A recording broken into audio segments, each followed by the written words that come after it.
E aí galera, meu nome é Gustavo e sejam bem-vindos ao meu canal. Nesse vídeo nós vamos finalizar o tópico sobre hormônios hipofisários. Então, nesse nosso estúdio cozinha, criando receitas de conhecimento, no momento LH e FSH vão ser o nosso prato final, mas não o fim do cardápio. Vocês sabem qual é a função principal desses dois hormônios?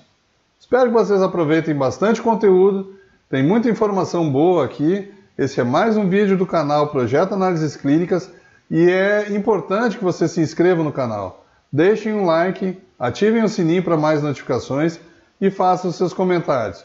Isso é fundamental para o crescimento e melhoria do conteúdo. Agora, sem mais enrolação, vamos pôr esse vídeo no forno.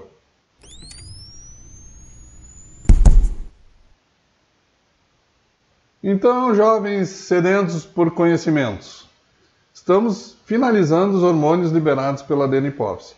E nos próximos vídeos vão abranger os distúrbios de alguns hormônios falados aqui.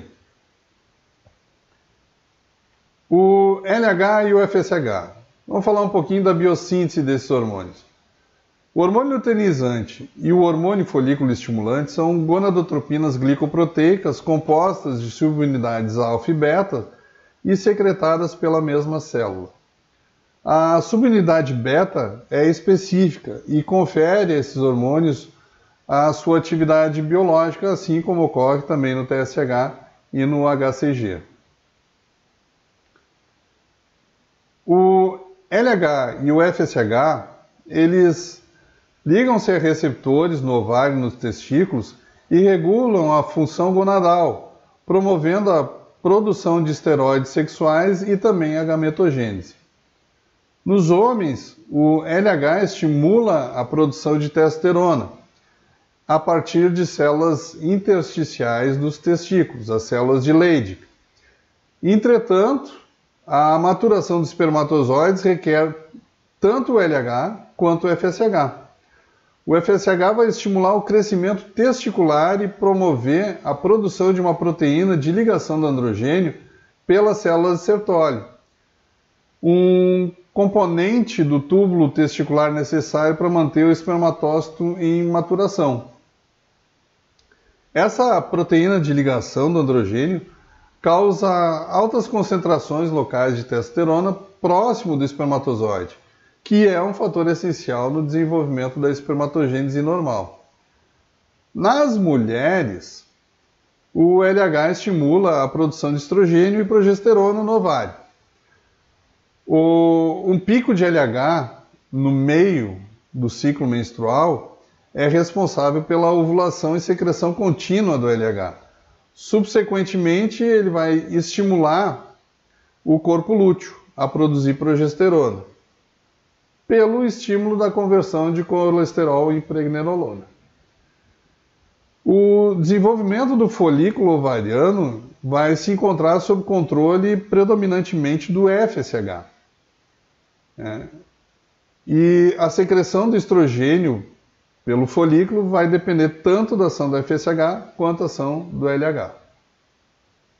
A secreção do LH e do FSH é controlada pelo hormônio de liberação das gonadotropinas, o GNRH, que mantém a secreção basal de gonadotropinas, gera a liberação física dessas gonadotropinas para a ovulação e também determina o início da puberdade.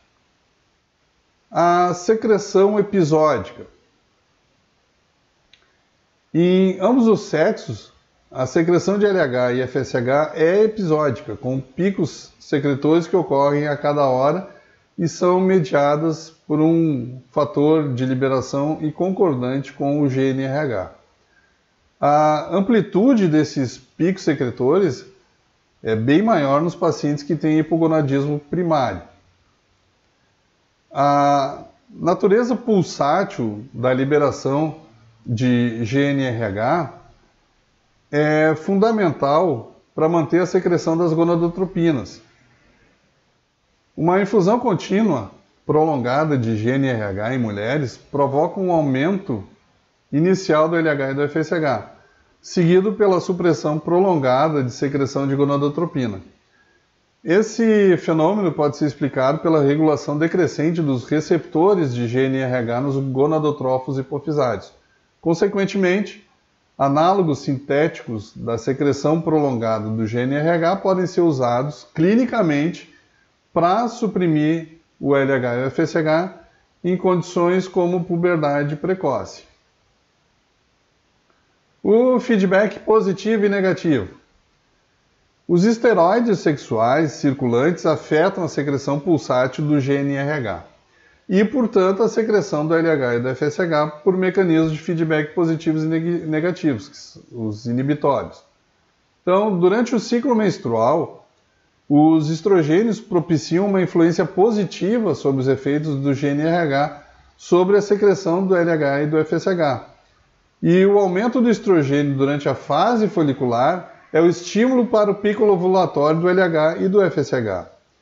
Esse fenômeno sugere que a secreção de estrogênio é parcialmente influenciada por um ciclo ovariano intrínseco. A progesterona amplifica a duração do pico de LH e FSH, aumentando o efeito de estrogênio.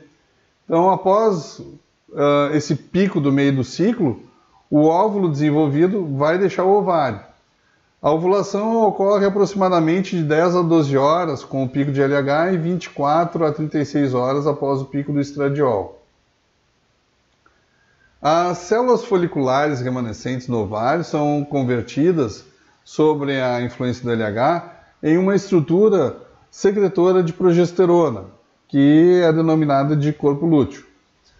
Após cerca de 12 dias, esse corpo lúteo involui, resultando na diminuição dos níveis de estrogênio e progesterona e uma posterior hemorragia interna. Também há efeitos de feedback negativo dos esteroides sexuais sobre secreção de gonadotropinas. Nas mulheres, a insuficiência gonadal primária ou a menopausa resulta em elevações do LH e do FSH, que podem ser suprimidos com estrogenoterapia, em altas doses e também a longo prazo. Entretanto, um curso de menor duração do estrogênio em baixas doses pode promover uma resposta do LH ao GNRH. Já nos homens, a insuficiência gonadal primária, com baixos níveis circulantes de testosterona, também causa uma elevação de gonadotropinas. Entretanto, a testosterona não é o único inibidor da secreção, pois a destruição seletiva dos tubos seminíferos, por exemplo, por tratamento com ciclofosfamida, também resulta na azospermia e elevação basicamente apenas do FSH. A inibina é um polipeptídeo secretado pela célula de Sertoli nos tubos seminíferos. Ela é o principal fator que inibe a secreção de FSH por feedback negativo. A inibina ela já foi purificada e sequenciada pela análise de DNA complementar e ela consiste de duas subunidades distintas, a alfa e a beta, conectadas por uma ponte de sulfetos. Os androgênios estimulam a produção de inibina. Então a gente pode afirmar que esse peptídeo pode ajudar a regular localmente a espermatogênese. Em relação à dosagem, as gonadotropinas têm uma meia-vida de 15 a 20 minutos. Os níveis normais de LH e FSH variam de acordo com a idade do indivíduo, são mais baixos antes da puberdade e mais elevados nas mulheres na menopausa. E um aumento noturno do LH nos meninos e a secreção cíclica do FSH-LH nas meninas geralmente dão um anúncio do início da puberdade, antes que haja sinais clínicos iniciais aparentes. A gente também tem uma noção de que o início da puberdade normalmente se dá pela diminuição de outro hormônio chamado timosina. Nas mulheres, o LH e o FSH variam durante o ciclo menstrual, durante a fase inicial do ciclo, a fase folicular. O LH aumenta continuamente, com um pico no meio do ciclo, que inicia a ovulação. O FSH, por outro lado, inicialmente aumenta e depois diminui durante a fase folicular tardia, até o pico no meio do ciclo, que é concordante com o LH. Os níveis de LH e FSH caem continuamente após a ovulação, e os níveis de LH e FSH nos homens são semelhantes àqueles nas mulheres durante a fase folicular. Os valores de referência desses hormônios são mostrados nessa tabela aí ao lado. Gente, não se esqueçam de se inscrever no canal, deixe aquele like bacanérrimo para encher meu coração de alegria. Fiquem com Deus, permaneçam bem, permaneçam seguros e até o próximo vídeo.